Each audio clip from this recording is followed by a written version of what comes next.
શું તમે 12થી લઈને 16-17% સુધીનું રિટર્ન મેળવવા માટે માંગો છો? તો એના માટેનો આ વિડીયો છે. હું તમને એક તરકીબ આપું છું, એ તમે અમલમાં મૂકજો. જેમ કે એક HL નામનો શેર છે, હિન્દુસ્તાન એરોનોટિકલ્સ લિમિટેડ.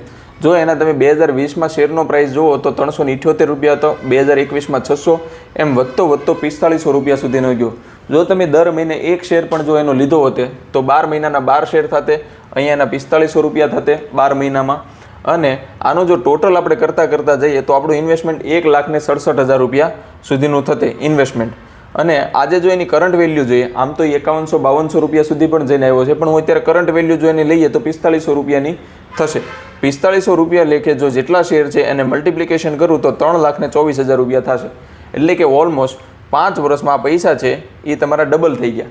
ડબલ થાય એટલે તમારો જે ઇન્વેસ્ટમેન્ટનો જે ROI જે તમારો જનરેટ થશે એ લગભગ 25% લેખે થશે. હવે આમાં મેં તમને જે કીધું કે 12થી લઈને 18% સુધીનું તમને કઈ રીતે વધારે રિટર્ન જનરેટ થશે એ જાણવા માટે તમે મારો નેક્સ્ટ પાર્ટ 2 જોજો.